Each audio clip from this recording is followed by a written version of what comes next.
हाँ जी, हाँ भाई जहरीलो, अपना जो टॉपिक है वो पॉपुलेशन जेनेटिक्स का है। उसमें सबसे पहले जो अपन टॉपिक स्टार्ट कर रहे हैं पॉपुलेशन जेनेटिक्स में भी जीन फ्रीक्वेंसी, जो जीन फ्रीक्वेंसी अपन को निकालनी है। पॉपुलेशन जेनेटिक्स पढ़ रहे हैं अपन, जीन फ्रीक्वेंसी निकालनी है। तो जीन फ्रीक्वेंसी वही है, जस्ट परसेंटेज निकालते हैं, कुछ वैसा ही है। फ्रीक्वेंसी निकालनी है तो नॉर्मल निकाल देंगे, अगर परसेंटेज निकालना हो तो अपन 100 से मल्टीप्लाई कर देंगे। तो जीन फ्रीक्वेंसी क्या होगी? proportion of given allele out of total allele of a gene in a population। जो भी बात होगी पॉपुलेशन लेवल पे बात होगी कि किसी भी पॉपुलेशन के अंदर दिए गए एलील और टोटल एलील, मतलब प्रपोर्शन निकालना है अपन को। डायरेक्ट अगर लिखें अपन जीन फ्रीक्वेंसी, जहरीलो इस जीएफ का मतलब कुछ और नहीं है, या नॉर्मल है जीन फ्रीक्वेंसी। जीन फ्रीक्वेंसी का हमें जो पूछा गया है नंबर ऑफ गिवन एलील, कि किसके बारे में हमको पूछा गया है, गिवन एलील के number upon total number of allele in A population. तो वो उस पॉपुलेशन की क्या आ जाएगी, जीन की फ्रीक्वेंसी। तो जीन फ्रीक्वेंसी क्या है? Number of given allele upon total number of allele. एक एग्जांपल से अगर मैं इसको समझाना चाहूँ तो आप भी समझने की कोशिश करिएगा।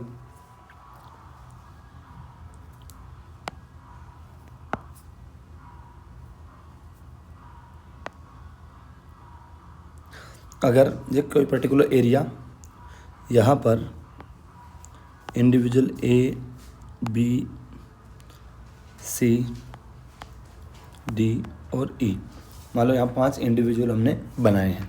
मान लो इसके अंदर वो जिस जीन की हम स्टडी कर रहे हैं वो कैपिटल ए, इसके अंदर capital A small A, capital A small A, कि ये पॉपुलेशन है। और जिस जीन की स्टडी कर रहे हैं उसके अंदर इंडिविजुअल ए तो कैपिटल ए होमोजाइगस डोमिनेंट है, फिर हेटेरोजाइगस रिसेसिव, कुछ इस प्रकार के हमने जीन का अरेंजमेंट देखा है। अगर आपसे पूछ ले फ्रीक्वेंसी ऑफ, अगर हमसे पूछे फ्रीक्वेंसी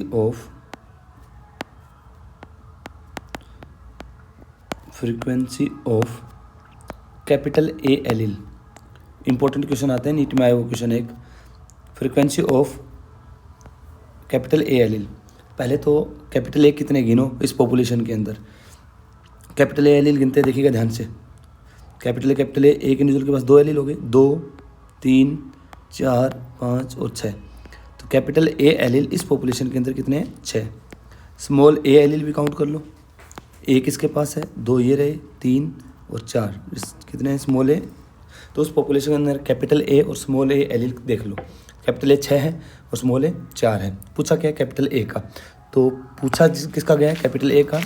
तो 6 अपॉन टोटल एलील कितने हैं? टोटल कितने हो गए? टोटल 10 अपॉन 10 कितनी आ गई? 0.6। मतलब ए एलील की फ्रीक्वेंसी कितनी है इस पॉपुलेशन के अंदर? 0.6 है। इसी प्रकार अगर आपसे पूछ ले frequency of small A allele, अगर स्मॉल ए एलील की फ्रीक्वेंसी पूछे तो स्मॉल ए कितने हैं? 4 आउट ऑफ टोटल बोलो 0.4, ये इसकी आ गई फ्रीक्वेंसी।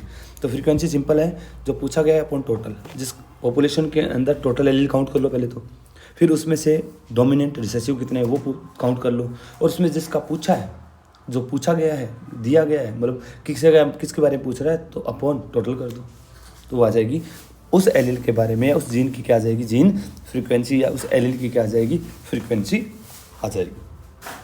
तो अपन इसको एक न्यूमेरिकल से करके देखते हैं। एक न्यूमेरिकल से इस क्वेश्चन को इसको समझते हैं अपन ध्यान से। एक अच्छा क्वेश्चन जो कि नीट में आया हुआ है, और उम्मीद है ऐसा क्वेश्चन वापस भी आपके सामने टकरा जाए तो कभी भी गलत नहीं होना चाहिए। तो मैं क्वेश्चन भी आपको लिखवा देता हूँ। क्वेश्चन है कि अपने किसी पॉपुलेशन के अंदर, इन ए पॉपुलेशन यहाँ पर जब भी क्वेश्चन लिखें तो आप वीडियो को 2x पे कर सकते हो फटाफट, जैसे कि टाइम आपका कम लगे। इन ए पॉपुलेशन ऑफ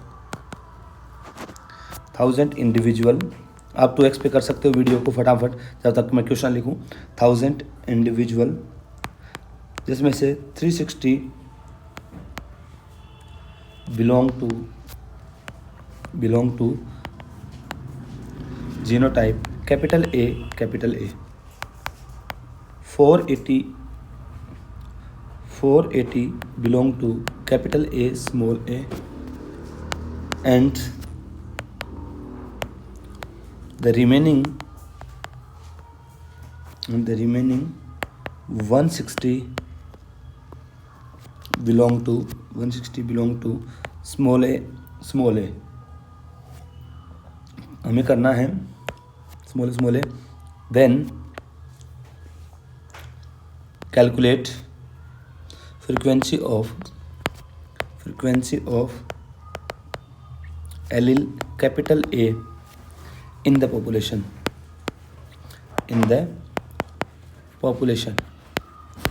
अब आप रुक जाइए, 2x को नॉर्मल स्पीड पे कर लीजिएगा और ध्यान से सुनिएगा कि एक पॉपुलेशन के अंदर 1000 इंडिविजुअल है, जिसमें 360 इंडिविजुअल है जिसका जीनोटाइप, अपन इसको तरीके से लिख देते हैं कि 360 इंडिविजुअल ऐसे हैं जो कैपिटल ए जीनोटाइप रखते हैं, और 480 ऐसे हैं capital A small a genotype रखते हैं, और 160 ऐसे हैं जो स्मॉल ए जीनोटाइप रखते हैं। क्लियर है यहाँ तक? तो अगर हमसे कैपिटल ए की फ्रीक्वेंसी पूछे तो पहले अपन को तरीके से जो 360 इंडिविजुअल अपन को दिए हुए हैं और हमें पता है ध्यान से कि इस जीनोटाइप वाले इंडिविजुअल कितने हैं 360, और इस जीनोटाइप वाले इंडिविजुअल कितने हैं 480, और इस जीनोटाइप वाले इंडिविजुअल कितने हैं 160 है। मतलब उस पॉपुलेशन के अंदर इंडिविजुअल हो गए ये 1, ये 2, ये 3, ये 4, 5, ऐसे करते करते टोटल 360 इंडिविजुअल है, 1 2 3 4 5, और सबका जीनोटाइप कैपिटल ए, इस तरीके से इनका सबका जीनोटाइप है। और ध्यान से बिल्कुल बेसिक से समझ में आनी चाहिए चीज़ें। और ये जो इंडिविजुअल है, ये इंडिविजुअल 480 इंडिविजुअल है जिनका जीनोटाइप कैपिटल ए स्मॉल ए इस टाइप से। और ये इंडिविजुअल हैं 160 जिनका जीनोटाइप स्मॉल ए है। शायद समझ गए होंगे कि जो 360 इंडिविजुअल हमको दिए हुए हैं, ये 360 इंडिविजुअल है, 1 2 3 360। क्लियर है? तो हमें total number of allele, frequency सब कुछ निकालनी है। तो सबसे पहले ध्यान से हम निकाल रहे हैं, पहले कैपिटल ए निकाल लेते हैं। टोटल कैपिटल ए कितना है? टोटल कैपिटल ए कितना होगा? ध्यान से टोटल जो अपना कैपिटल ए होगा तरीके से देखिएगा। टोटल कैपिटल ए निकालना है तो यहाँ पर इंडिविजुअल 360 है। एक इंडिविजुअल के पास अगर अपन देखेंगे तो 360 इंडिविजुअल है और एक के पास कैपिटल ए, 2 एलील हो गए तो डबल हो जाएंगे। प्लस हेट्रोजाइगस के पास भी तो है बट एक है उसके पास, और वो इंडिविजुअल कितने हैं 480 इंडिविजुअल इंटू एक के पास एक डोमिनेंट एलील है, तो ये आ जाएंगे टोटल कैपिटल ए। क्या बात समझ में आई है? 360 इंडिविजुअल है, हर एक के पास कैपिटल ए मतलब 2 एलील है, तो 360 के पास डबल हो जाएंगे। और जबकि हेट्रोजाइगस कंडीशन में डोमिनेंट एक ही है तो एक हो जाएगा। तो मल्टीप्लाई करके देखेंगे, लगभग आ चुका है ये 1200 के आसपास। आप और अच्छे से कैलकुलेशन कर लीजिएगा, कैलकुलेशन मिस्टेक ना हो। टोटल स्मॉल ए अगर हमसे पूछे तो देखिएगा, एक तो 160 इंडिविजुअल है, हर एक के पास 2 है तो ये हो गए, और हेट्रोजाइगस के पास भी तो है, तो 480 इंटू 1 तो ये हो गया 160, 320, 400, 800 के समथिंग। और उस पॉपुलेशन के अंदर अगर देखें तो टोटल एलील हो चुके हैं अपने पास 2000। क्या बात समझ में आई है? तो हमें सबसे पहले तो एलिल निकालने हैं कि एलिल है कितने, तो उसके लिए इंडिविजुअल देखो, एक इंडिविजुअल के पास हमको पता है 2 एलिल होते हैं, वो दोनों डोमिनेट हो सकते हैं, एक डोमिनेट एक रिसेसिव, दोनों रिसेसिव हो सकते हैं, उसके अकॉर्डिंग टोटल एलिल काउंट कर लीजिएगा। तो टोटल एलिल हो गए हैं उसके हमारे पास 2000। तो अब हमें निकालनी है फ्रीक्वेंसी ऑफ कैपिटल ए की निकालनी है। बताओ कैपिटल ए है कितना रखे ऊपर 1200, टोटल एलिल कितने हैं 2000, तो फ्रीक्वेंसी कितनी आ गई 0.6, बात खत्म। अगर हमसे पूछे फ्रीक्वेंसी ऑफ स्मॉल ए, बोलो स्मॉल ए कितने हैं 800, टोटल कितने हैं 2000, कितना आ गया 0.4, बस ये हमारा आंसर आ गया। बहुत ईजी क्वेश्चन है और आया हुआ क्वेश्चन है, अच्छा क्वेश्चन है, नीट में आया हुआ क्वेश्चन है, बिल्कुल पूछ सकता है। क्लियर है, शायद बात समझ में आई होगी। इस टाइप का अगर कोई भी क्वेश्चन आए तो आप सोल्व कर सकते हो, ध्यान रखें करना है। इस टाइप का कभी भी क्वेश्चन आपको मिले तो आप ज़रूर अटेम्प्ट करिएगा। एक क्वेश्चन मैं आपको लिख के दे रहा हूँ, इसको आप वही है खुद सोल्व करोगे, मैं आंसर लिख दूंगा और क्वेश्चन लिख दूंगा, सॉल्यूशन आप खुद करोगे। क्लियर है, तो जस्ट सिंपल एक लिख रहा हूँ मैं कि एक पॉपुलेशन है, डायरेक्ट शॉर्ट में लिख रहा हूँ, टोटल पॉपुलेशन है 200 इंडिविजुअल की, और इस पॉपुलेशन के अंदर कैपिटल ए इंडिविजुअल 128 है, 128 है sorry, capital A small A individual 64 है, और स्मॉल ए इंडिविजुअल 8 है। तो आपको यहाँ पर निकालनी है frequency of capital A and frequency of small A. तो आपको निकालनी है, कंप्लीट सोल्व करना है, अच्छे से आंसर आना चाहिए, और जो इसका सॉल्यूशन करने के बाद जो इसका आंसर आएगा ये आप कमेंट करोगे कि आपका आंसर क्या आ रहा है कैपिटल ए और स्मॉल ए का। क्लियर है, तो इसका मैं कमेंट में आपको रिप्लाई कर दूंगा कि सही है कि गलत है, आप इसका आंसर ज़रूर निकालिएगा। Next most important topic start हो रहा है अपना, एक जो कि इवोल्यूशन के अंदर आप पढ़ते हो और एक इम्पोर्टेंट टॉपिक में से एक है, टॉपिक है अपना बहुत ही ज़बरदस्त शानदार हार्डी-विनबर्ग लॉ। टॉपिक है हार्डी संधू नहीं है भाई, हार्डी-विनबर्ग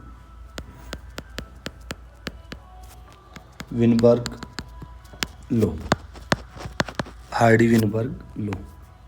हार्डी-विनबर्ग 2 अलग अलग साइंटिस्ट है, एक ही नहीं है, ध्यान रखें। जो हार्डी थे ये ब्रिटिश के थे, दोनों अलग अलग साइंटिस्ट है, एक नहीं, ध्यान रखिएगा।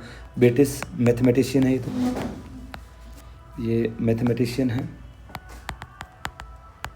और जो विनबर्ग है वो जर्मन के फिजिशियन है। फिजिशियन का मतलब समझ गए होंगे, फिजिक्स के साइंटिस्ट है वो, जो फिजिशियन नहीं जो आप बनने वाले हो। हार्डी-विनबर्ग लॉ 2 साइंटिस्ट थे, ब्रिटिश मैथमेटिशियन है और जर्मन फिजिशियन। हार्डी और विनबर्ग दोनों अलग अलग साइंटिस्ट हैं। Important according to this rule, ऐसा लगता है कि इससे कोई भी चीज़ एग्जाम में पूछी जा सकती है, न्यूमेरिकल पर्पज कुछ भी, तो ध्यान से इंपॉर्टेंट चीज़ है। अकॉर्डिंग टू दिस रूल, इस रूल के according in an ideal population, कि एक आइडियल पॉपुलेशन के अंदर, in an ideal population frequency of allele remain constant, frequency of allele remain constant generation after generation। तो ये रूल क्या बोलता है कि किसी भी पॉपुलेशन के अंदर किसी भी एलील की फ्रीक्वेंसी हमेशा कांस्टेंट रहती है, जनरेशन आफ्टर जनरेशन। आज जो थी 10 साल बाद वही, 20 साल बाद वही, 50 साल बाद वही, तो उसकी फ्रीक्वेंसी में कोई चेंज नहीं आता। और कंडीशन क्या दे दी, आइडियल पॉपुलेशन। जैसे आपको पता है आइडियल कोई चीज़ होती नहीं है, ना तो फिजिक्स में आप, केमिस्ट्री में आप पढ़ते हो, फिजिक्स केमिस्ट्री में कोई आइडियल गैस होती, ना कोई आइडियल स्टूडेंट होता, ना कोई आइडियल मास्टर होता। तो आइडियल नाम की कोई चीज़ होती नहीं है, कुछ कंडीशन बनाकर हम उसको आइडियल बनाते हैं। तो इस रूल के अकॉर्डिंग आइडियल कंडीशन है जस्ट न्यूमेरिकल सोल्व करने के लिए, नेचर के अंदर ऐसा लागू नहीं होता एक्चुअल कंडीशन में। अगर ये कंडीशन हम अप्लाई करें तभी अपन इसको लागू कर सकते हैं। जैसे रिमेन कांस्टेंट वाली अगर मैं बात करूं कि कांस्टेंट कैसे रह रही है year after year, generation after generation. अगर मान लो कोई इंडिविजुअल है हमारे पास, इंडिविजुअल है किसी पॉपुलेशन के अंदर, यहाँ पर इंडिविजुअल बना देते हैं भाई अपन, देखो जैसे इंडिविजुअल ए, इंडिविजुअल बी, इंडिविजुअल सी, इंडिविजुअल डी, इंडिविजुअल कुछ ई, ये लो भाई इंडिविजुअल बना दिए अपन ने किस पॉपुलेशन के अंदर। ये जिसको जीनोटाइप था capital A capital A, capital A small A, small A small A, small A small A, और इसका था कैपिटल ए और ये कैपिटल ए स्मॉल ए। तो ये एक पॉपुलेशन हमने बनाई है और हमने बताया कि इस पॉपुलेशन के अंदर अगर हम निकालें कि इस पॉपुलेशन के अंदर कैपिटल ए की फ्रीक्वेंसी, ए की अगर फ्रीक्वेंसी में देखूँ, बताओ कैपिटल ए कितना है टोटल। अभी पहले एग्जांपल लिया था मैंने 2 3 5 और 6, स्मॉल ए कितने हैं 4, तो कैपिटल ए की फ्रीक्वेंसी कितनी आ जाएगी 6/10 मतलब 0.6, और स्मॉल ए की क्या आ जाएगी 4/10.4। ये निकालनी आ गई होगी शायद आपको। ये बोल रहा है कि जनरेशन आफ्टर जनरेशन यही रहेगा। अगर इस पॉपुलेशन को आप आफ्टर 10 ईयर लेटर देखोगे, 10 साल बाद, तो इसकी फ्रीक्वेंसी इतनी ही होगी, कैपिटल ए की 0.6 और स्मॉल ए की 0.4। वैसे हमको पता है 10 साल के अंदर कुछ मरेंगे भी, कुछ पैदा भी होंगे, तो हम मान के चल रहे हैं मर भी रहे हैं, पैदा भी हो रहे हैं, बट ऑल ओवर वो कांस्टेंट रहेगी, किसी भी प्रकार का चेंज नहीं आएगा। अब इस पॉपुलेशन को आप देखने गए, अगर आप जिंदा रहे तो 50 साल बाद, अगर जिंदा रहे तो, अगर गए तो गए, मान लो आप जिंदा है, हम अच्छा सोचते हैं, ए 0.6 है, स्मॉल ए 0.4 है, आज भी वो फ्रीक्वेंसी उतनी ही है। फ्रीक्वेंसी के अंदर जनरेशन आफ्टर जनरेशन किसी भी प्रकार का चेंज नहीं आएगा। हाँ, 50 साल बाद बहुत सारे लोग पधार चुके होंगे और बहुत सारे लोग जो ऐसे हैं जो नए आ चुके होंगे, तो जितने कुछ मरे हैं, कुछ नए पैदा हुए हैं, बट फ्रीक्वेंसी जब निकाल के देखते हैं उस पॉपुलेशन के अंदर वो सेम ही आ रही है। वो सेम आने का रीज़न उसके लिए कुछ कंडीशन है, और वो कंडीशन कौन कौन सी है हम उसकी बात कर रहे हैं। आइडियल कंडीशन की अगर हम बात करें कि आइडियल पॉपुलेशन का मतलब क्या है, कि ideal population means in this population, ideal population means in this population, ideal population का मतलब इस पॉपुलेशन के अंदर पहला तो यहाँ पर रैंडम मैटिंग होनी चाहिए, कि कोई भी इंडिविजुअल, किसी भी ऑर्गेनिज्म, कोई भी इंडिविजुअल है जो स्पीसीज़ के, इनकी मैटिंग किसी के साथ हो सकती है, रैंडम मैटिंग हो रही है, not selective mating. Selective mating नहीं होनी चाहिए, मैटिंग रैंडम होनी चाहिए। सेलेक्टिव मैटिंग जस्ट थोड़ा अपन समझ के देखते हैं कि क्यों नहीं होनी चाहिए। देखो इस पॉइंट का मतलब है कि रैंडम मैटिंग होनी चाहिए, मतलब ये वाला इंडिविजुअल इसके साथ भी मैटिंग कर सकता है, इसके साथ भी कर सकता है, इसके साथ भी कर सकता है, इसके साथ भी, रैंडमली मैटिंग होनी चाहिए। ऐसा नहीं है कि ये वाला कैपिटल ए वाला इंडिविजुअल केवल इसी के साथ मैटिंग करेगा। अगर होमोजाइगस डोमिनेंट के साथ अगर मैटिंग करेगा तो आने वाले कुछ सालों के अंदर तो उस पॉपुलेशन के अंदर बताइए क्या बढ़ जाएगा, कैपिटल ए की फ्रीक्वेंसी बढ़ जाएगी, स्मॉल ए की अपने आप फिर कम हो जाएगी, जबकि फ्रीक्वेंसी क्या रहनी चाहिए थी, कांस्टेंट रहनी चाहिए थी। क्योंकि नेचर के अंदर ऐसा पॉसिबल नहीं है, बट हम कंडीशन मान के चल रहे हैं, जो कंडीशन लेके चल रहे हैं उसके अकॉर्डिंग हम बता रहे हैं कि वो पॉपुलेशन ऐसी होनी चाहिए जहाँ पर रैंडम मैटिंग चल रही हो, किसी भी प्रकार की सिलेक्टिव मैटिंग नहीं होनी चाहिए। ऐसा नहीं है कि हम जानबूझ के आर्टिफिशियल तरीके से सिलेक्शन करवा के होमोजाइगस डोमिनेंट से क्रॉस कराएंगे तो आने वाली progeny time to time homozygous dominant की आएगी, और जनरेशन आफ्टर जनरेशन उनकी फ्रीक्वेंसी बढ़ती जाएगी। कैपिटल ए के इंडिविजुअल बढ़ते जाएंगे तो कैपिटल ए की फ्रीक्वेंसी बढ़ेगी, तो स्मॉल ए की अपने आप ही क्या हो जाएगी, कम हो जाएगी।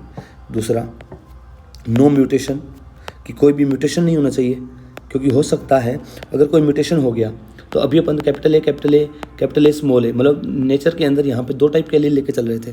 मान लो यहाँ म्यूटेशन अगर हो जाता तो मान लो कोई एक नया एलील और आ जाता तो कैपिटल ए स्मॉल ए की फ्रीक्वेंसी में चेंज आ जाता।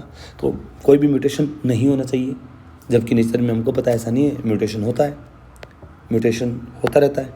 अगर म्यूटेशन होता है तो इसका रिजल्ट चेंज हो सकता है, बट हमें ध्यान रखना है कि आइडियल पॉपुलेशन वो होगी जहाँ रैंडम मैटिंग हो रही हो, कोई भी म्यूटेशन नहीं हो रहा हो। नेक्स्ट, नो माइग्रेशन, मतलब कोई भी उस एरिया के अंदर पॉपुलेशन, जिस एरिया के अंदर मान लो आज 10 इंडिविजुअल थे तो 10 साल बाद भी 10, फिर भी 20 साल बाद भी 10, 50 साल बाद भी 10। इसका मतलब है कि इंडिविजुअल के नंबर चेंज नहीं हो रहे, वो एरिया छोड़ के दूसरी जगह नहीं जा रहे। एक पॉपुलेशन को छोड़कर दूसरी पॉपुलेशन में इंडिविजुअल नहीं जाएगा, क्योंकि आपको पता है एक इंडिविजुअल अगर जीन माइग्रेशन होगा, जीन फ्लो होगा, मतलब एक पॉपुलेशन से दूसरे पॉपुलेशन में कोई इंडिविजुअल अगर जाएगा तो जहाँ से गया है वहाँ पर तो नंबर ऑफ, जहाँ से गया है वहाँ नंबर ऑफ एलील कम हो जाएंगे, लेकिन जहाँ पर गया है वहाँ नंबर ऑफ एलील बढ़ जाएंगे, तो फ्रीक्वेंसी में चेंज आ जाएगा। तो माइग्रेशन नहीं होना चाहिए। No natural selection, no natural selection की आइडियल पॉपुलेशन होगा जहाँ नेचुरल सिलेक्शन भी नहीं हो रहा हो, क्योंकि नेचुरल सिलेक्शन हो गया, नेचर ने किसी एक अच्छे ट्रेट को सिलेक्ट कर लिया। मान लो होमोजाइगस डोमिनेंट को सिलेक्ट कर लिया, जैसे यहाँ होमोजाइगस डोमिनेंट को अगर सिलेक्ट कर लिया तो यही तो ब्रीडिंग करेंगे, ये ब्रीडिंग करके अपने नंबर बढ़ाते जाएंगे। अगर इनके नंबर उस पॉपुलेशन में बढ़ते गए तो कैपिटल ए की फ्रीक्वेंसी बढ़ जाएगी, स्मॉल ए की कम हो जाएगी। जबकि हार्डी-विनबर्ग लॉ के अकॉर्डिंग ऐसा नहीं होना चाहिए, बोले तो किसी भी प्रकार का नेचुरल सिलेक्शन नहीं होना चाहिए। पॉपुलेशन आज जैसी थी 50 साल भी वैसी की वैसी होनी चाहिए, जबकि नेचर के अंदर ऐसा होता नहीं है, नेचुरल सिलेक्शन चल रहा है।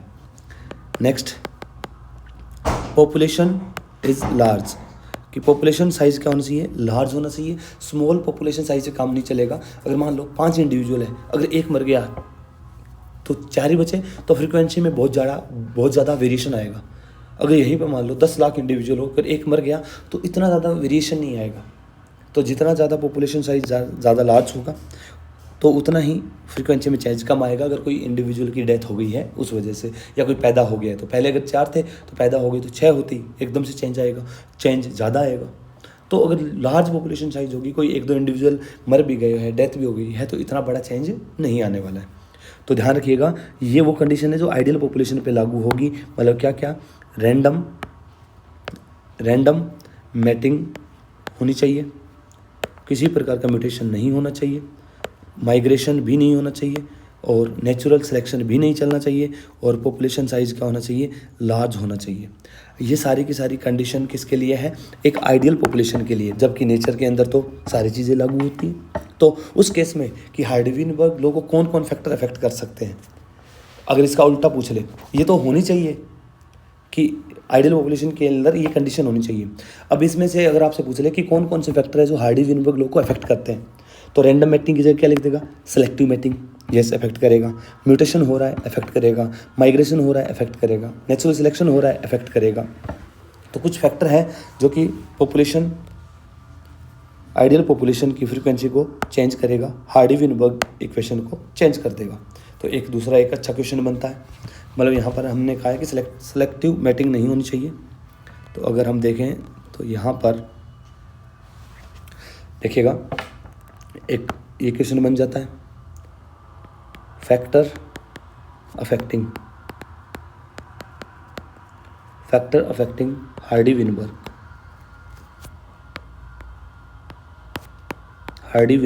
लॉ। हार्डी-विनबर्ग लॉ को अफेक्ट करने वाले फैक्टर, पहला, अगर सेलेक्टिव मैटिंग हो रही है। सेलेक्टिव मैटिंग का मतलब समझ गए होंगे, एक पर्टिकुलर डोमिनेंट का क्रॉस करवा रहे डोमिनेंट के साथ, तो सारी प्रोजेनी उन्हीं की आएगी, उसके अकॉर्डिंग नंबर बढ़ते जाएंगे। तो कैपिटल ए के बढ़ते जाएंगे, स्मॉल ए के अपने आप कम हो जाएंगे। और उस पॉपुलेशन के अंदर मान लो म्यूटेशन हुआ, म्यूटेशन हो गया तो हार्डी-विनबर्ग लॉ चेंज हो जाएगा। माइग्रेशन मतलब कोई भी ऑर्गेनिज्म उस एरिया को छोड़कर, उस पॉपुलेशन का कोई इंडिविजुअल छोड़कर दूसरी जगह चला गया तो अपने फ्रीक्वेंसी में चेंज आ सकता है। नेचुरल सिलेक्शन हो गया, नेचुरल सिलेक्शन अगर नेचुरल सिलेक्शन हो गया तो नेचर किसी एक को सिलेक्ट करेगी, और एक को जिसको सिलेक्ट करेगी तो वही तो अपने नंबर बढ़ाएगा। आपने इवोल्यूशन में पढ़ा है, पढ़ भी रहे होंगे, कल पेपर भी आपका शायद संडे है, RTS है। तो नेचुरल सिलेक्शन अगर होगा तो वही प्रोजेनी आगे से आगे अपने नंबर को बढ़ाती जाएगी। अगर बढ़ाती जाएगी तो उसी के नंबर बढ़ेंगे, उसी की फ्रीक्वेंसी, उसके अंदर जो एलील होंगे उनकी फ्रीक्वेंसी बढ़ती जाएगी। जो लास्ट इसके अंदर है जेनेटिक ड्रिफ्ट, इंपॉर्टेंट है, ध्यान रखिएगा, इवोल्यूशन पॉइंट ऑफ व्यू से पूछ लेता है कि जेनेटिक ड्रिफ्ट का मतलब सिंपल मतलब याद रखिएगा, ड्रिफ्ट का मतलब है ड्रिफ्ट वेलोसिटी, आपने नाम सुना है, जैसे मतलब जो टाइम के साथ चेंज हो रहा हो।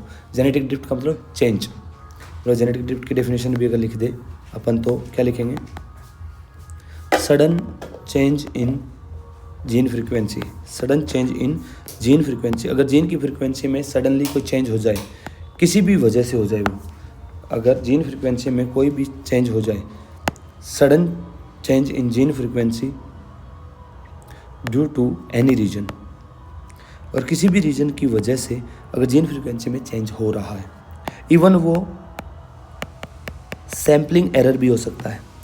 सैम्पलिंग एरर का मतलब जो हम स्टडी कर रहे थे वहाँ पर इंडिविजुअल को काउंट कर रहे थे, प्रॉपर तरीके से हमने काउंटिंग गड़बड़ हो गई, नंबर इंडिविजुअल के हमने कम ज़्यादा काउंट कर लिए, तो उस वजह से भी वो एरर आ सकता है। मतलब ऐसा है कि जीन फ्रिक्वेंसी के अंदर किसी भी प्रकार का चेंज आ जाए वो कहलाता है जेनेटिक ड्रिफ्ट। इंपॉर्टेंट है। चाहे इवन सैम्पलिंग एरर समझ गए होंगे कि मान लो किसी पॉपुलेशन की स्टडी कर रहे हैं, हम काउंट कर रहे हैं, वहाँ इंडिविजुअल थे 110 और हम काउंट करके आ गए 100, तो वो एक प्रकार का जेनेटिक ड्रिफ्ट है। तो हम बोल सकते हैं कि जो जेनेटिक ड्रिफ्ट है मतलब ड्रिफ्ट का मतलब चेंज से है inversely proportional to population size, कि पॉपुलेशन साइज जितना बड़ा होगा उतना ही चेंज कम आएगा।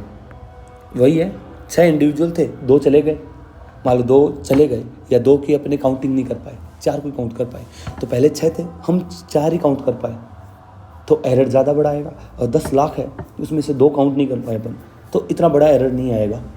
तो समझ गए होंगे, इतना ज़्यादा वेरिएशन नहीं आएगा, इतना ज़्यादा चेंज नहीं आएगा जिनकी फ्रिक्वेंसी के अंदर। जितना ज़्यादा पॉपुलेशन साइज होगा उतना ही वैल्यू करेक्ट आएगा, जीन फ्रिक्वेंसी एलील की फ्रिक्वेंसी उतनी ही अच्छी आएगी। चलिएगा, नेक्स्ट है मोस्ट इम्पोर्टेंट एक काम की चीज़ अभी आ रही है हमारे पास कि हार्डी-विनबर्ग लॉ के according to Hardy Weinberg law, equation जहाँ से क्वेश्चन बनता है और इस क्वेश्चन को करने में ही हमको दिक्कत आती है, उसी दिक्कत को अपन को आज सोल्व करना है। चलिएगा, इसी दिक्कत को आज अब सोल्व करेंगे ध्यान से। हार्डी-विनबर्ग लॉ के अकॉर्डिंग सिंपल आपको ये याद रखनी है, P + Q = 1। ये इक्वेशन बहुत काम की है, P + Q = 1। बस ये याद है तो बाकी सब समझते चलना है। जहाँ पर हेयर P तो जो है वो है डोमिनेंट एलील की frequency, frequency of dominant allele, और जो Q है तो वो है रिसेसिव एलील की फ्रीक्वेंसी।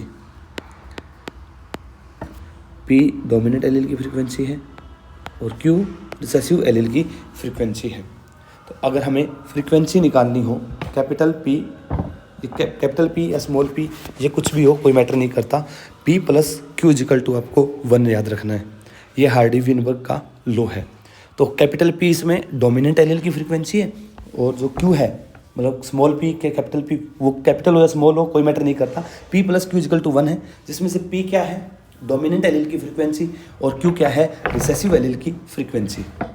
बस इतना ही आपको याद रखना है, बाकी चीज़ें समझते चलना है कैसे हम डिराइव करते जा रहे हैं, और बहुत अच्छा न्यूमेरिकल बनता है यहाँ पर। आपको क्या करना है कि P + Q = 1 है, फिजिक्स और मैथ दोनों एक साथ लगा लो। बोले तो यहाँ पे अपन जो कर रहे हैं स्क्वायर ऑन बोथ साइड, दोनों साइड में स्क्वायर लगा दें, P + Q whole square = 1 square.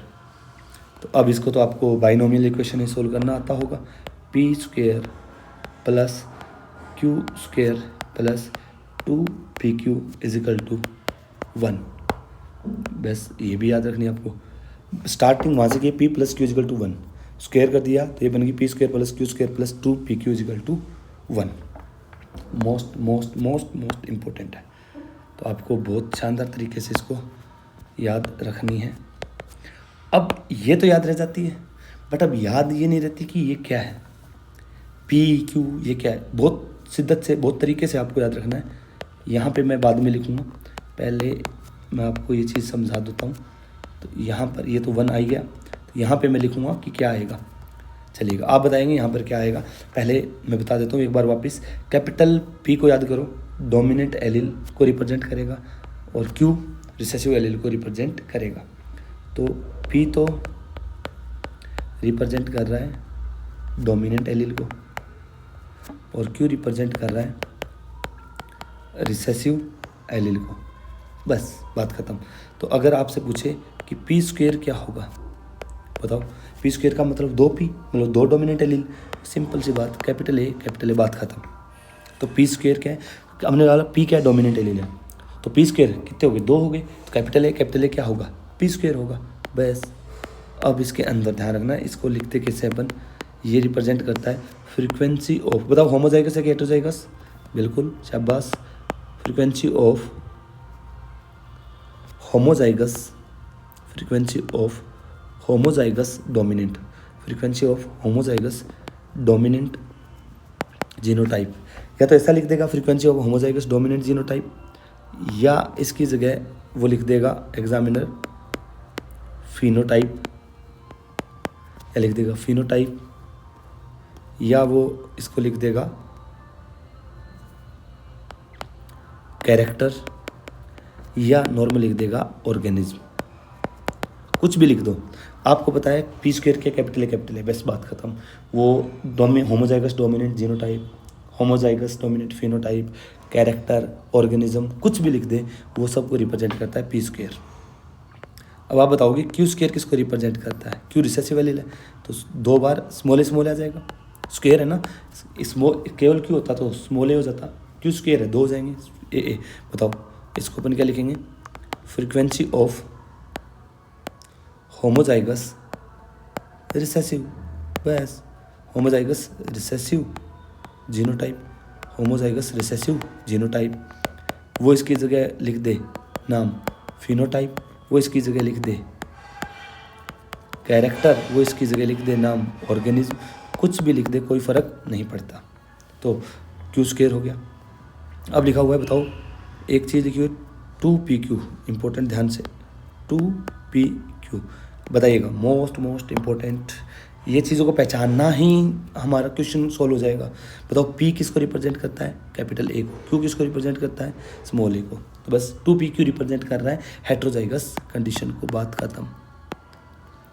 बस ये ध्यान रखना है अपन को, 2 कैपिटल ए स्मॉल ए मत कर देना, 2pq रिप्रेजेंट करता है capital A small A heterozygous condition को। तो इसको मैं लिखूँ फ्रीक्वेंसी ऑफ हेटेरोजाइगस, ध्यान रखना डोमिनेंट ही है, ये डोमिनेंट की चलती है ना हेटेरोजाइगस कंडीशन में, heterozygous dominant genotype, heterozygous condition में डोमिनेंट की चलती है, डोमिनेंट जीनोटाइप, या लिख दे वो फिनोटाइप, ऑब्लिक लिख दे कैरेक्टर, ऑब्लिक लिख दे फिनो, कैरेक्टर आ गया, या अपन लिख दे इसको career.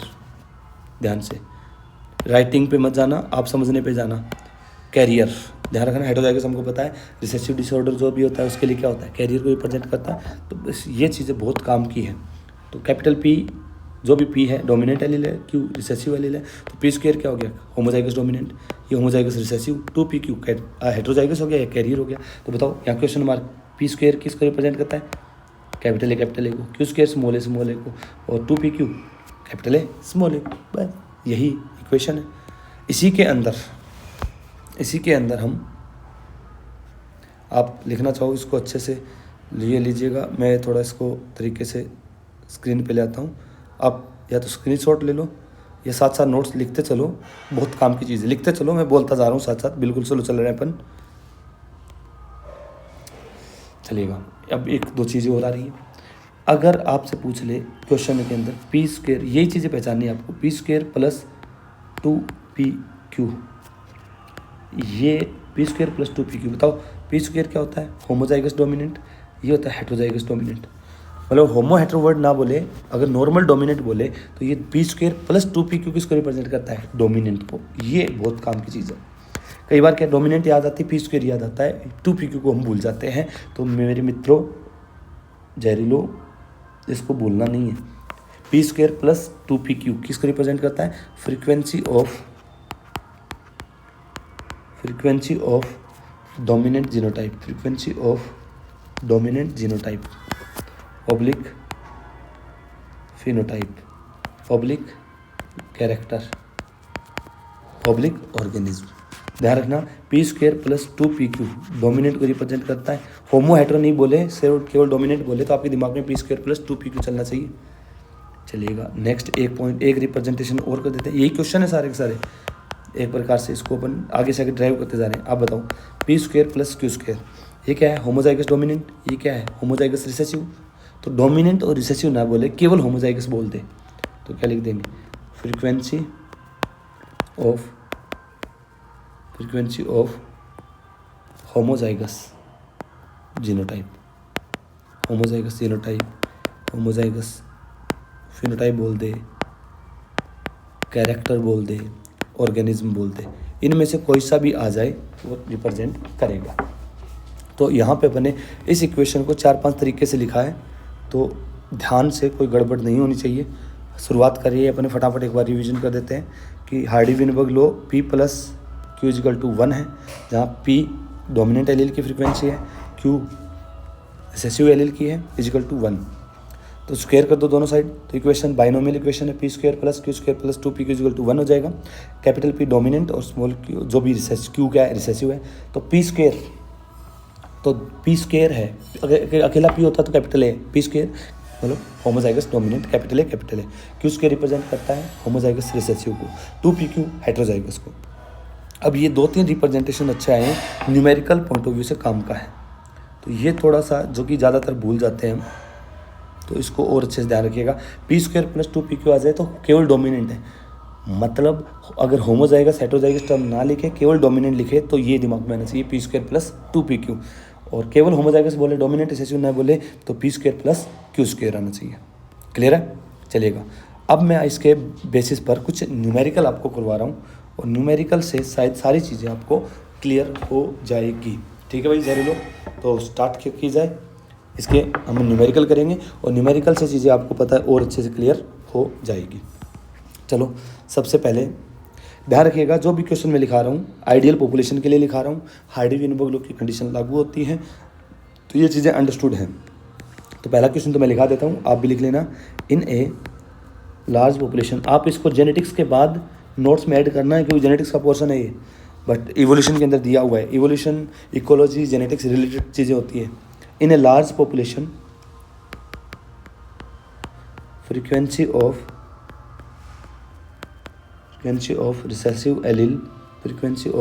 Recessive allele is 0.7, then find out frequency of homozygous dominant organism. Easy question से थोड़ा लेवल अपन बढ़ाते जाएंगे, आप समझते जाएंगे कि लार्ज पॉपुलेशन है, फ्रीक्वेंसी जिसमें रिसेसिव एलील की 0.7 है, तो हमें फाइंड आउट करना है होमोजाइगस डोमिनेंट ऑर्गेनिज्म की फ्रीक्वेंसी। क्लियर है? तो आप तो बताते चलेंगे, सॉल्यूशन अपन करते चलेंगे। चलिएगा, अगर हम बात करें, हमें क्वेश्चन में जो दिया है उसको लिख दो। रिसेसिव एलील की फ्रीक्वेंसी दी है 0.7, क्यू दिया है, तो हमें पता है P plus Q equal to 1 है, तो P प्लस 0.7 इजिकल टू 1, तो बताओ P कितना आ गया? 0.3। तो ये तो आ गया, P की वैल्यू आ गई। पूछा क्या है? होमोजाइगस डोमिनेंट ऑर्गेनिज्म की फ्रीक्वेंसी पूछी है, मतलब हमें पूछा है कैपिटल P स्क्वायर, जो भी कैपिटल हो स्मॉल हो कोई मैटर नहीं करता, P स्क्वायर। तो बोलो 0.3 की होल स्क्वायर कर दूँ, तो 0.3 इंटू 0.3 कितना आ जाएगा? 0.09। कैलकुलेशन मिस्टेक नहीं होना चाहिए, बस क्वेश्चन ख़त्म। इतना ही क्वेश्चन है, ऐसा कुछ ज़्यादा बहुत बड़ा क्वेश्चन है नहीं, तो शायद समझ में आया होगा। चलोगा, थोड़ा सा अपन क्वेश्चन का लेवल और बढ़ा देते हैं, एक और क्वेश्चन थोड़ा सा क्वेश्चन कर लेते हैं। चलिएगा, क्वेश्चन आप लिख लीजिएगा अपने नोट्स के अंदर, जेनेटिक्स के अंदर ही है, वहाँ से क्वेश्चन बन सकता है, बहुत शानदार क्वेश्चन बनेगा। अंडरस्टूड है ये कि हार्डी-विनबर्ग लॉ के अकॉर्डिंग है। फिर भी क्वेश्चन में लिख देते हैं, in random mating population of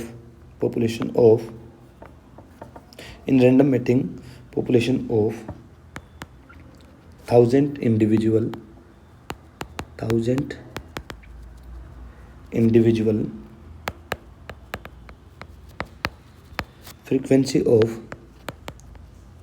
recessive phenotype, ध्यान से क्वेश्चन में दिया क्या है वो तरीके से, रिसेसिव फिनोटाइप की फ्रीक्वेंसी दी है 0.16, then find out number of homozygous organism. Question को दोबारा ध्यान से पढ़ें।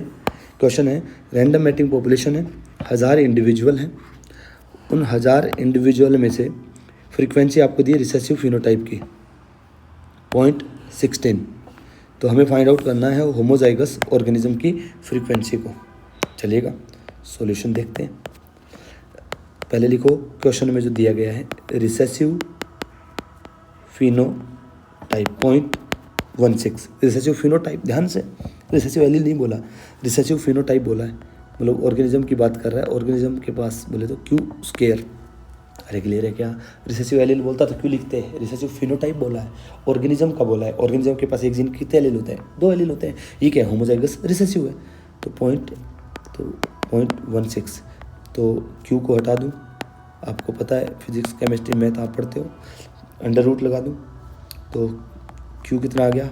शायद 4 आ जाएगा, कैलकुलेशन मिस्टेक नहीं होनी चाहिए। क्यू की वैल्यू आ चुकी है, p + q = 1 है, तो p + 0.4 = 1, तो p की वैल्यू 0.6, क्लियर है, p की वैल्यू 0.6 आ गई। और क्वेश्चन ने पूछा है होमोजाइगस ऑर्गेनिज्म, बताओ होमोजाइगस ऑर्गेनिज्म है, ध्यान से, जल्दीबाजी में गड़बड़ होती है। होमोजाइगस ऑर्गेनिज्म मैं बोल दूँ p² + q² दोनों ही होमोजाइगस है, डोमिनेंट रिसेसिव नहीं बोला, तो होमोजाइगस ऑर्गेनिज्म बोला है, तो p² + q² दोनों की फ्रीक्वेंसी टोटल होगी, तो p² कितना है? 0.6² प्लस ये 0.4 का होल स्क्वायर, 6 6 36 प्लस 4 4 16, ठीक है भाई, तो 36 46 और 52, ये आ गया 0.52, ये फ्रीक्वेंसी आई है होमोजाइगस ऑर्गेनिज्म की।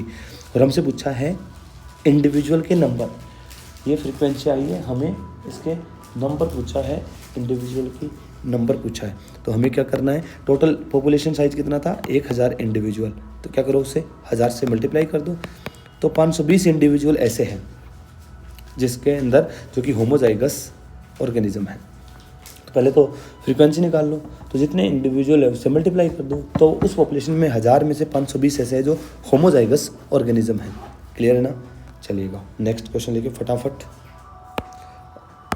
थ्योरेटिकल पोर्शन तो 2-3 चीज़ें ही थी, उसी को ध्यान रखना है, बाकी एग्जाम में क्वेश्चन डायरेक्ट न्यूमेरिकल ही आएगा। चलिएगा एक क्वेश्चन और अलग तरीके का, in a random mating population, in a random mating population of 2000 individual, 2000 individual की रैंडम मैटिंग पॉपुलेशन है, जो percentage of dominant allele, percentage of dominant allele is 90%, then find out number of dominant organism की random mating population है। देख लेना भी लिखा क्या है, बोला क्या है, बोलने के हिसाब से साथ साथ लिखते चलना। डोमिनेंट ऑर्गेनिज्म, राइटिंग ऐसी आएगी, इतना प्रैक्टिस नहीं है। Dominant organism, random mating population है 2000 इंडिविजुअल की, और हमसे दिया है कि डोमिनेंट एलील का जो परसेंटेज है वो 90% है, और हमें नंबर पूछा है, तो चलिएगा सॉल्यूशन करते हैं कि डोमिनेंट एलील कितना है? 90%। Dominant allele, dominant, homozygous heterozygous नहीं बोला, होमोजाइगस हेटेरोजाइगस अपन को नहीं बोला, हमको बोला है कि डोमिनेंट एलील 90% है। तो 90% अगर है, तो अगर हम बात करें तो डोमिनेंट एलील दिया है, फिनोटाइप ऑर्गेनिज्म नहीं दिया है, तो डोमिनेंट एलील कौन होता है? p², ही तो हो गया कि डोमिनेंट एलील जो हो गया p², सॉरी एलील पूछा है, सॉरी एलील है तो p हो गया ना, डोमिनेंट एलील p है, कितना? 90% है, तो अपन अगर फ्रीक्वेंसी निकाले तो 0.9 आ गया। ध्यान से क्वेश्चन में बोला है कि रैंडम मैटिंग पॉपुलेशन है, 2000 इंडिविजुअल है, percentage of dominant allele organism, P square तो बेटे ऑर्गेनिज्म जीनोटाइप कैरेक्टर हो जाएगा ना, एलील दिया है मतलब केवल पी दिया है, 90% है, मतलब फ्रीक्वेंसी 0.9%। तो p + 1, p + q = 1, तो मैं q डायरेक्ट लिख दूँ क्या, 0.1, शायद समझ में आ गई होगी। p आ गया 0.9, q आ गया 0.1, और हमसे पूछ लिया क्या, डोमिनेंट ऑर्गेनिज्म। अब ध्यान से दिया था डोमिनेंट एलील, डोमिनेंट ऑर्गेनिज्म का बताओ, ना तो होमोजाइगस पूछा ना हेटेरोजाइगस पूछा, तो डोमिनेंट पी स्क्वायर भी था और मोस्ट 2pq भी था। बस ये चीज़ अगर अपन सीख गए कि पूछा क्या है तो क्वेश्चन हो गया। बच्चे गलती करेंगे, केवल पी स्क्वायर दिमाग में आएगा और ऑप्शन भी ऐसा बनाया जाएगा कि वो एक ऑप्शन में आंसर में अपन को मिलेगा, जबकि होगा क्या, डोमिनेंट ऑर्गेनिज्म। होमोजाइगस हेटेरो नहीं बोला, दोनों ही डोमिनेंट है, पी स्क्वायर + 2pq, होमो हेटेरो दोनों ही डोमिनेंट होते हैं। चलो वैल्यू रख दो, 0.9 का होल स्क्वायर, पी की वैल्यू 2, 0.9 पी, क्यू की वैल्यू कितनी है 0.1। अगर वैल्यू देखें 9 9 81, 0.81, और 9 दूनी 18, 1.18। कैलकुलेशन मिस्टेक ना हो, ध्यान रखें, अच्छे से कैलकुलेशन करें। ये 81 10 91 और 8 99, 0.99। डोमिनेंट ऑर्गेनिज्म की फ्रीक्वेंसी कितनी है 0.99। पॉपुलेशन का साइज क्या है 2000 इंडिविजुअल है, तो उसमें से 0.99 डोमिनेंट ऑर्गेनिज्म है, मतलब इंडिविजुअल के नंबर निकालें तो जितने पॉपुलेशन का साइज है मल्टीप्लाई कर दो। तो अब मल्टीप्लाई करने के बाद कितना आ जाएगा, आप निकाल लीजिएगा 1980 ऑर्गेनिज्म के नंबर आ जाएंगे 1980। फ्रीक्वेंसी निकाल दो और जितना दिया गया उसको मल्टीप्लाई कर दो। मैथमेटिक्स है तो, और आपको इतनी मैथमेटिक्स शायद आती होगी, बिल्कुल मैं मानता हूँ कि आपको आनी भी चाहिए। चलिएगा एक क्वेश्चन और देख लेते हैं। इन ए रैंडम मैटिंग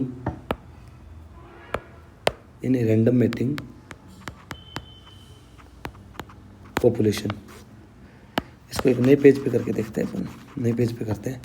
इसको बहुत सारा अपने सोल्व कर लिया है, एक नए पेज लेते हैं, नया नवेला। चलिएगा आ जाओ भाई, आ जाओ, ये लो भाई। In a random mating population, writing पे जहरीलो बिल्कुल न जाएं, कंटेंट पे ध्यान दें, एग्जाम में बिल्कुल इंपॉर्टेंट है, क्वेश्चन आ सकता है। Random mating population of 10,000 individual, 10,000 individual, जिसमें दिया है 36% are albinic, then find out number of carrier and normal individual respectively। इस अच्छा क्वेश्चन दे दिया, इसमें 2-3 चीज़ें एक साथ ही पूछ ली है, तो ध्यान से। रैंडम मैटिंग पॉपुलेशन है मतलब हाइडेविन-पोगलो लागू होगा 10,000 इंडिविजुअल पॉपुलेशन के अंदर, जिसमें 36% एल्बिनिक है। हमें कैरियर के नंबर निकालने हैं और नॉर्मल इंडिविजुअल के नंबर निकालने हैं। तो कैरियर, एक तो आपको कैरियर के नंबर निकालने हैं और नॉर्मल इंडिविजुअल के नंबर निकालने हैं। निकाला जाए, अगर हमसे पूछा है एल्बिनिक है और एल्बिनिज्म तो हमको पता है, मैं डायरेक्ट लिख रहा हूँ ऑटोसोमल रिसेसिव डिसऑर्डर। समझ गए होंगे किस प्रकार का डिसऑर्डर है, ऑटोसोमल रिसेसिव डिसऑर्डर। आप बोलोगे कैपिटल ए बोलो, पर्सन कैसा, normal, very good. Capital small A normal but carrier, small A albinic. मतलब इसने दिया है कि एल्बिनिक जो है कितना है 36%, 36% एल्बिनिक। बताओ मैं बोल दूँ क्यू स्क्वायर दिया है 36% है, तो नॉर्मल कन्वर्ट कर लूँ मैं इसको फ्रीक्वेंसी में तो 0.36 आ जाएगा। अरे सही है, 36% को 0.36, क्यू की वैल्यू अंडर रूट लगा दूँ 0.36, ले भाई 6 6 36 होती है, क्यू की वैल्यू 0.6 आ गई। अगर क्यू की वैल्यू आई तो P plus Q equal to 1, तो पी की वैल्यू तो अपने आप आ जाएगी 0.4। अरे ठीक है भाई, चलिएगा। अब हमारे क्वेश्चन पे आते हैं कि हमसे पूछा क्या है। पहले तो पूछा है कैरियर एंड नॉर्मल इंडिविजुअल। चलो मैं एक बार, आप वीडियो को पॉज करो और इन क्वेश्चन को खुद किया करो।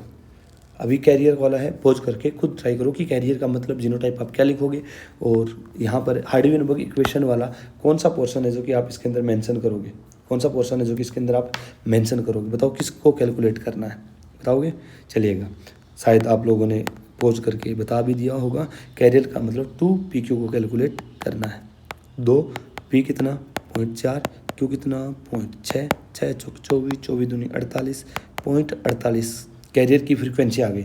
अब इंडिविजुअल 0.48 फ्रीक्वेंसी है 10,000 इंडिविजुअल में से, तो इंडिविजुअल देख लो कितने भाई, मल्टीप्लाई कर दो, कितने हो गए 4800 इंडिविजुअल कैरियर है उस पॉपुलेशन के अंदर। क्वेश्चन खत्म नहीं हुआ है, अभी नॉर्मल बोला है। अब नॉर्मल वाला सोचो ध्यान से कि फॉर्मूला क्या लिखोगे, किस चीज़ को कैलकुलेट करना है। P² plus Q² plus 2PQ equal to 1 में से क्या कैलकुलेट करना है। तो नॉर्मल बोलो, P² वाला नॉर्मल होता है। अरे भाई कैरियर भी तो नॉर्मल होता है। P² प्लस 2PQ दोनों ही क्या होते हैं नॉर्मल। P² कितना आ जाएगा, P की वैल्यू निकाल ली ना अपने, 0.4 का whole square plus 2 into 0.4 into 0.6, सही है। 4 चौके 16 प्लस 4 चौके 24, 0.48 अभी निकाला ही था अपन ने, तो कितना हो गया 0.16 और 0.48, 0.16 और 0.48 से 48 10 58 6 64, 0.64। टोटल इंडिविजुअल कितने हैं 10,000। लो भाई कितना आ गया 6400। तो ये हमारे पास इसकी फ्रीक्वेंसी आ चुकी है। शायद आपको ये चीज़ समझ में आई होगी, क्लियर है। चलेगा, एक दो क्वेश्चन अलग से, ये जेनेटिक्स का ही है, जेनेटिक्स के अंदर आपको क्वेश्चन ऐसा मिल जाएगा। तो अगर आपको क्वेश्चन में बोल दिया जाए, ये अलग क्वेश्चन है जेनेटिक्स का, a family has, easy question है बट एग्जाम में आ जाता है, 4 girls, a family has 4 girls, probability of son of fifth birth is. एक फैमिली के अंदर बोले तो एक पेरेंट्स के 4 बच्चियाँ हैं, तो पांचवा बर्थ पे सन होने की प्रोबेबिलिटी क्या है बताओ। देखो लड़का या लड़की होने की प्रोबेबिलिटी कितनी है 50%, तो 4 लड़के हैं तो 5वां लड़का होने के चांसेस 1/2, 50% चांसेस है, या तो लड़का होगा या लड़की होगी, दोनों में से कोई एक ही होगा, दोनों तो हो नहीं सकते एक साथ। चलेगा, तो प्रोबेबिलिटी सन होने की है 1/2।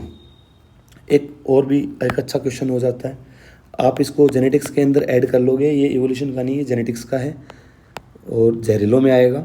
इजी क्वेश्चन, अच्छा question, probability of 4 son to a couple. ध्यान से कि एक कपल के 4 लड़के होने की संभावना, दोनों क्वेश्चन सेम है बट आंसर अलग होगा। ध्यान से मिस्टेक हो जाती है कि एक कपल के चारों के चारों लड़के होने की प्रोबेबिलिटी, पहला लड़का होने की 1/2, दूसरा भी 1/2, तीसरा भी लड़का 1/2, चौथा भी लड़का 1/2, तो कितना हो गया 2 दूनी 4, 8 दूनी 16, सही है 1/16 होगी। एक लास्ट क्वेश्चन और, NCERT का जहरीलो, NCERT क्वेश्चन है, पीछे लिखा हुआ है जेनेटिक्स के अंदर प्रिंसिपल ऑफ इनहेरिटेंस में कि डिप्लॉयड ऑर्गेनिज्म में बोले तो डिप्लॉयड ऑर्गेनिज्म जो है is heterozygous for 4 loci. Diploid organism जो है NCERT के अंदर लिखा हुआ है, देख लीजिएगा पीछे, हेट्रोजाइगस डिप्लॉयड ऑर्गेनिज्म, ले भाई ढंग से लिखा जा, दोबारा लिख रहा हूँ रे, ले भाई क्वेश्चन है, एक डिप्लॉयड ऑर्गेनिज्म जो है हेट्रोजाइगस फॉर 4 लोकाई, मतलब 4 लोकेशन के लिए वो हेट्रोजाइगस है। तो अब पूछ रहा है how many type of gamete can be produce, कितने टाइप के गैमेट प्रोड्यूस कर सकता है। ये CBSE PMT के अंदर आया हुआ क्वेश्चन भी है और NCERT के पीछे का क्वेश्चन है कि डिप्लॉयड ऑर्गेनिज्म है, हेटेरोजाइगस है 4 लोकेशन के लिए। तो हमें पता है कुछ नहीं बोले, लिंकेज वगैरह का डिस्कशन नहीं करें, तो हमें अकॉर्डिंग टू मेंडल ही करना है। तो ये बोलना क्या चाह रहे हैं कि जैसे ये बोल रहा है ऐसा कि यहाँ मैं अगर कैपिटल A लिखूँ, यहाँ लिख दिया small a, heterozygous for 1 loci, ठीक है बाय, और ये लो heterozygous for 2nd loci, heterozygous for 3rd loci, heterozygous for 4th loci, capital D और स्मॉल d। समझ गए होंगे। जीनोटाइप आप सिंपल लिख दो, ऐसा है ले, ये है, बता दो टाइप ऑफ गैमेट कितने बनेंगे। हेटेरोजाइगस कंडीशन अपन को फॉर्मूली पता है, टाइप ऑफ गैमेट की बताओ, ये पढ़ के बताओ। टाइप ऑफ गैमेट 2 की पावर n क्या था, हेटेरोजाइगस, नंबर ऑफ हेटेरोजाइगस कितने हो गए, 1 2 3 4, 2 की पावर 4, 2 दूनी 4 दूनी 8 दूनी 16, n 4 16 निकाल दोगे। और ध्यान रखना मैंने अलग अलग क्रोमोसोम पे इनको क्यों रिप्रेजेंट किए, अकॉर्डिंग टू मेंडल। अगर लिंकेज वगैरह आएगा तो वो मेंशन करेगा, अदरवाइज आपको जितने भी जीन दे अलग अलग क्रोमोसोम पर ही मान के चलने हैं। तो ये मैंने हार्डी-वेनबर्ग लॉ आपको समझाया, शायद बेटे बात समझ में आई होगी। चलिएगा, तो 1-2 क्वेश्चन जो 1-2 मैंने क्वेश्चन दिए हैं उनका आंसर कमेंट में दीजिएगा, और सभी क्वेश्चन को जब भी करने से पहले एक बार पॉज करो, फिर अपना आंसर सोचो, फिर आगे देखो। क्लियर है? चलिएगा, ऑल दी बेस्ट, करते रहो, पढ़ते रहो, बढ़ते रहो, करो मज़े। धन्यवाद।